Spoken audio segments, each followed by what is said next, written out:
Hey. Hi. Hey. Welcome back to Jet with the Team English of MyEdSpace. Great to have you. We're talking about the Canon today. Louis, would you be so kind as to summarize for our wonderful audience really succinctly and quickly? Yeah. We'll start timing now. Off we go. So what do we mean by the canon? And then we'll kind of build out from there. Yeah, cool. So the canon, the Western canon or the literary canon, is essentially it's a concept rather than an official list. There is no kind of agreed upon collection, but it refers to the best that has been thought or said, which I think is a Harold Bloom quote. So essentially, the best and most representative, I guess you could say, quintessential literature in English from kind of X point to Y point. And that is what is canonical, i.e. these are the core texts that we've agreed are representative of our very best in terms of aesthetic and other values. Mm-hmm. I heard that quote, it was used to define the national curriculum in the 80s as well. I thought it might have been Matthew Arnold. I couldn't remember because I thought it was slightly further back. You're right, actually. It was further back. Yeah, I think Harold Bloom quoted it in his book, the Western Canon. But you're right, it was Matthew Arnold. What were they trying to achieve? Well, this is the question really, because the purpose of a theoretical canon has differed throughout the years. So like Matthew Arnold wanted to capture the most instructive things, so the things that have the most value, and then that was kind of later reconfigured into what has the most aesthetic value, i.e. is the best writing, whatever that means, and then later on it became what has the most cultural value. So particularly in kind of like the mid to late 20th century, the cultural value thing became huge with the rise of critical theory. And so we would go, well, let's expand the canon, because at the moment it's just a bunch of dead white European men. Let's diversify our canon. So it has altered over the years. And then of course the big kind of omnipresent thing has been syllabus, right? You're talking about the formation of the national curriculum. The idea is what books should be studied by students of literature, and that in itself has an interesting kind of historical element where we were trying to legitimize our subject of English, because it was until the 20th century, it wasn't really a subject, not an academic subject. Certainly, if you were an academic who was reading, you were doing classics. And when I say classics, I don't mean the classics that would be in the canon. I mean classics as in ancient Greek and Roman texts. Yeah.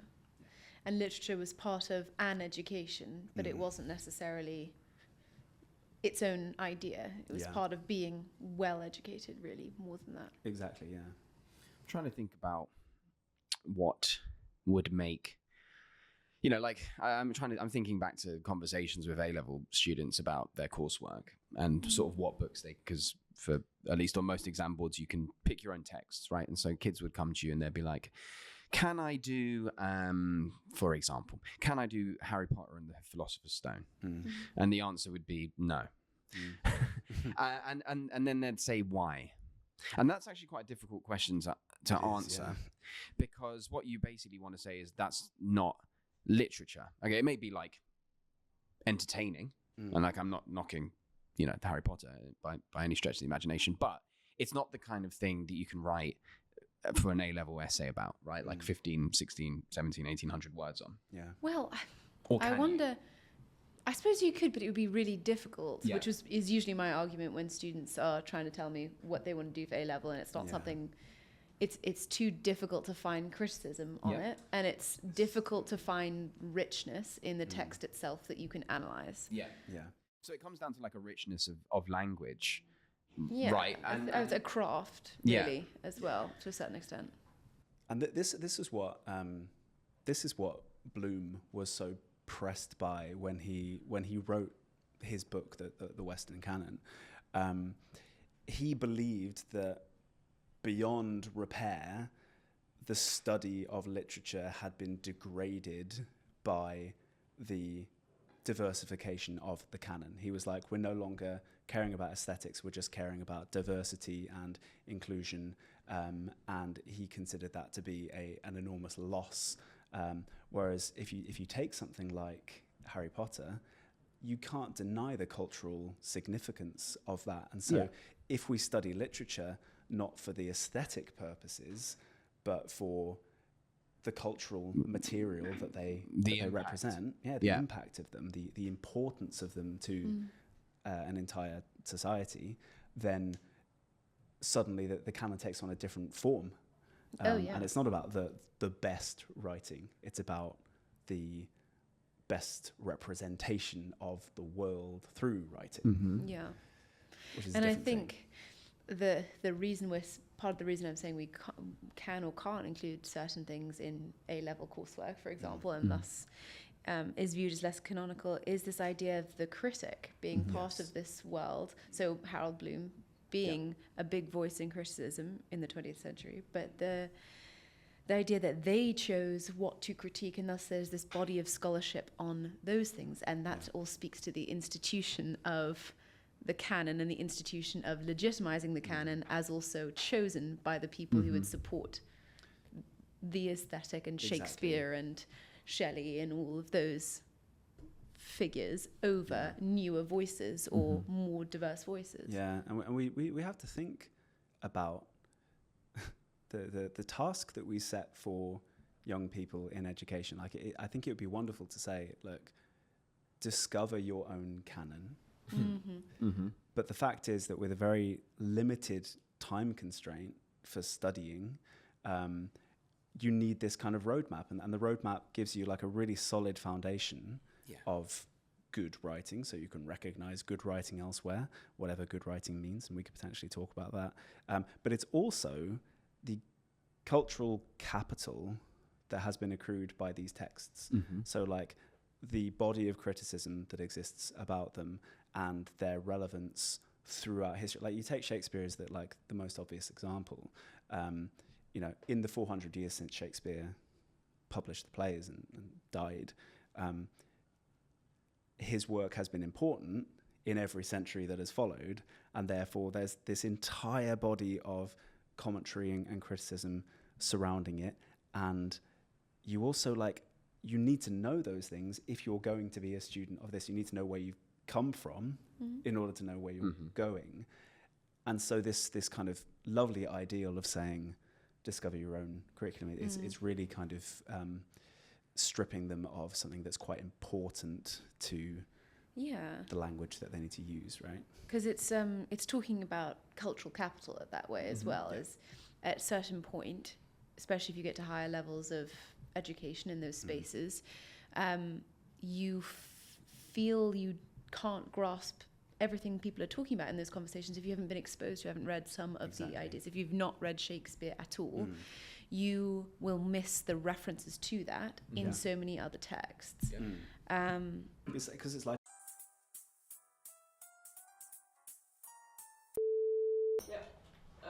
Okay, exciting. So what were we talking about? Well, I think that we should probably discuss the kind of things that end up on the canon. Is that where we wanted to go in our direction? We had a technical issue that we can resume and think about that, because that's a big important question. So what is usually on there? Yeah, what's on the canon? And as I said to begin with, there is no recognized canon. A lot of people have kind of done collected works and kind of some attempt at a canon, but it's not a universally agreed upon thing. But the sorts of things that you normally find there. A lot of Shakespeare, tragedy specifically, tragedy and comedy. Yeah, his histories get very little look in, do they, really? Other than maybe Richard II and sometimes Richard III, but... and even then, because they kind of like tragedies in their own right, I guess. Exactly. So they get pulled in. But you never really, Yeah, we're thinking Macbeth, Othello, Hamlet. Yeah. We don't get anything like Twelfth Night, which is kind of the cooler, more interesting Tempest. Yeah. So why is the Tempest on there all the time? Because it's easy, because it's accessible. I think that's for the But it's not even that easy. It's like, it's kind of confusing. Yeah. And A lot kids, of people running around that island. yeah, and the kids hate it. And they're always like, what's going on here? I don't get it. Why have their names got to be Italian? It's really confusing. Yeah, it's like, oh, well, let me tell you why. So, I mean, the big ones are like, I'm thinking like Shakespeare, Dickens, obviously, you know, Christmas Carol or Oliver Twist or Great Expectations.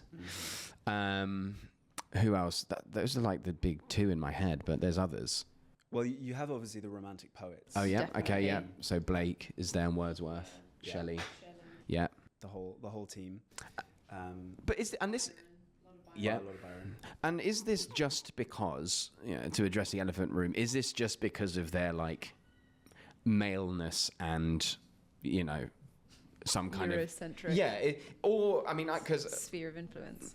I mean, I think that probably my instinct is no, what they wrote is timeless, you know, soul-enriching works. Yeah, it was good. Or is it just soul-enriching because it's like... Because we've been socialized to think Right, that exactly. way. This is what good poetry looks like. And then you see it again, you're like, there's some good That's poetry. kind of, Yeah. Right? That's kind of confusing. Totally. Well, that's good. I don't... Yeah, I mean, I think if you're getting into that realm of reads... Realm of reads? Cool, why not? Then you might start doubting like your own response to things, which I don't like. If it makes you happy and you like it, then like it. I think sort of the Romantics, when it was sort of the fad to flex your knowledge of esoteric Greek and Latin Let's go back to that history, literature, etc. Then people don't get that now in having to learn about these poems now, that was kind of for fun, and that it was meant to be inaccessible because that was part of the game that all these poets were playing with each other and with their very limited educated audience. Whereas now, if we point to that and say that's all of poetry, that's quite hard for people to understand unless they see that. Mm-hmm. Yeah, no, definitely. I think if you go even further back than Shakespeare, you'll always find, even though it's not English, you will always find some Homer on there, particularly the Iliad.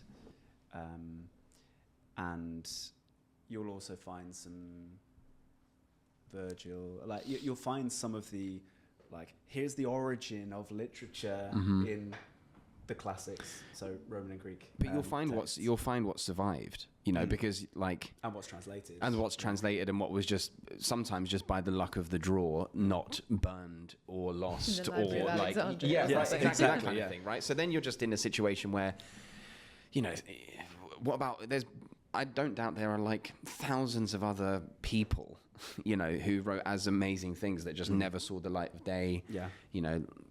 What about you imagine some amazing poet who hated his work and threw his book in the Thames, and, you know, we never figured out who he or she was, right? And it's just lost to the sands of time. Yeah, no, definitely. If we go kind of, if we move through, like again, it's not novels like most of the things on the canon are, but Chaucer will always be mentioned, and it will never be all of Chaucer. Like it will never be like the Parliament of Fowls or what genuine Chaucer text. Check it out. It will be the Canterbury Tales, and that will be kind of like, okay, so this is Chaucer, and then a lot of people will question its value because, like I said earlier, in the subject material. But then you have your Shakespeare, and then Shakespeare's contemporaries a little bit. Marlowe. Marlowe, Tick, Johnson, etc. But then we have, I think we skip, for the most part, other than poetry, we skip straight to the Victorian era. Yeah, we missed the entire Restoration, which is wild. And go to Dickens and Shelley times 2.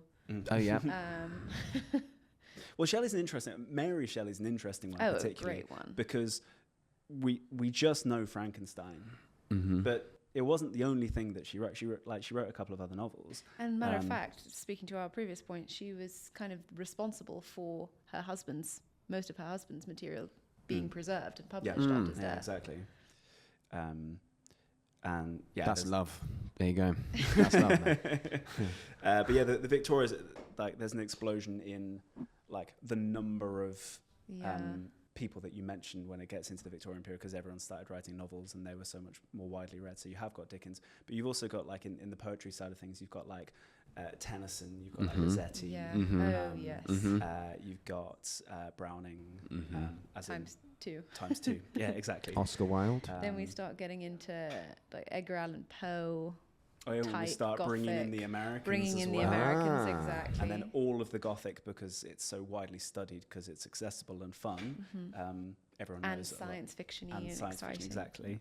And then in kind of the 20th century, you've got people like Well, this was going to be... Woolf. Yeah.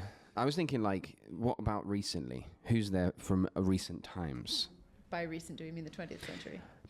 Yeah. I'm thinking To Kill a Mockingbird. Like, late and into the 21st. Like, I'm thinking of people like Cormac McCarthy, for example. Yeah. You know, he probably The Road is so scary. Yeah. Like, you know, he's definitely canon worthy. I'm thinking... But less common to find on the canon, I would say. I mean, you'd unfortunately... Sort of faded in I mean, I would have loved to have... Bradbury. Oh, yeah. Morrison, definitely. Yeah. Yep. There are some names that come Steinbeck. A lot of Steinbeck. Yeah. Hemingway. Potentially Ian McEwan. Yeah, Hemingway hugely. I was literally just thinking Ian McEwan, who I think is like a highly, kind of in a weird way, underrated canon-worthy writer, because his stuff tends to be thrown sometimes into that, like, you know, W.H. Smith, in your mind, W.H. Smith, like bargain bucket box for some reason, even though he's not that kind of writer. But for I think it's because of like, it's mostly I think because of Atonement. And because it turned into a Hollywood blockbuster. Yeah, and then, you know, there was the cover with Keira Knightley on the front, and, you know, these kind of things that he kind of got lumped in there. But if you kind of dig into his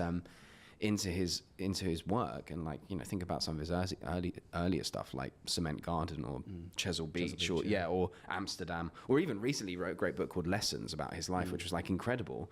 But he is sort of not malign. I mean, I don't think anyone's like cussing him out or anything, but he's like sort of forgotten in a weird way. And you're making a case there, Alex, for inclusion, which is where I think we should probably round off. Like, if we wanted to add someone to the canon at any point in history. Okay, yeah. I like this question. Who would we add?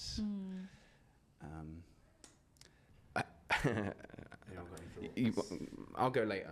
Let's hear some others. Someone who immediately comes to mind is Chimamanda Ngozi Adichie. Yeah. Love her. We've taught her at my previous schools.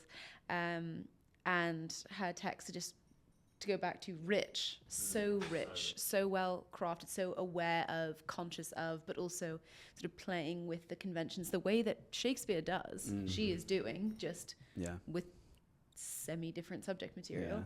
I would say her. I would also want to see someone like Isabel Allende, because of that sort of added dynamic she would bring of magic realism, which is something that's so popular across different, I mean, obviously centered in Latin and Central American literature, but like ideas of it echo across all different folk tale and novel.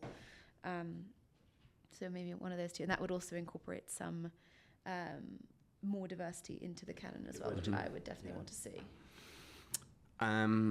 I've got a few in my head. One, Zadie Smith.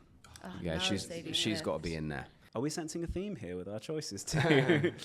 Mostly because I've never, I'm from like that little slice of northwest London, and God, I would love to be able to write like her about Kilburn and Crickle. It's just amazing what she does. I love Zadie Smith. I'm thinking of her. I'm thinking of Charles Bukowski, which is I know he's a little bit of a brute, but he, I mean, if you want to read down and out and like not the kind of things that you would typically associate with like really aesthetically pleasing writing, but just a person who is unapologetically himself for all of his flaws included, you know, like is one who should be on there. And then I would be loath to not say Kurt Vonnegut, who is another one who can sometimes be a little, I mean, everything that he wrote is amazing. I'm thinking, even his essays. Yeah, I mean, I'm thinking Slapstick, Lonesome No More is a great novel. Dead Eye Dick, great novel. So those are three Very different writers that I've kind of picked there, but those are the ones who I think that like you could get a lot of good criticism out of, you know, and I'm sure I would hope in the future that people would. So, one more, Raymond Carver, a short story writer. Yeah, amazing stuff. Anyway, go on. Yeah, I don't have any short. A lot of this seems to be kind of defined by like convention and genre and stuff like that, but just sort of generally in the canon, we end up limiting things if they don't fit within predefined categories. I would have two. Obviously, Elena Ferrante. Not me. Oh, yeah. Wow. Not that Elena. Elena Ferrante has got to be on there for, again, unbelievably beautiful writing, but also very zeitgeisty for kind of post-war Naples and Italy kind of more broadly. And Aphra Behn. Now, I think Virginia Woolf made a similar case for Aphra Behn's inclusion. She said something like, all women writers should lay flowers on the grave of Aphra Behn because she paved the way for them to exist, kind of thing, because she was one of the first English women in history to make a career of writing. And I've actually only read one of her novels, so like, it's potentially bold of me to include her, but Orinoco, the Royal Slave, unbelievably good for this kind of insular, lived white woman to write about. But yeah, stunning. So those would be my two votes. So if you're listening to this and you're from AQA or EdXL, come on, guys. Let's get these people on the syllabus. Let's undo the work that Gove did to insist on British only. You can just Control Z, you know, all of that stuff and start again. Can. And it'll be fine. We're not beholden to it, but keep Shakespeare in there. He's pretty good. Yeah, what a guy. Nice. So the canon. Thank you. There you go. Till next time. Bye.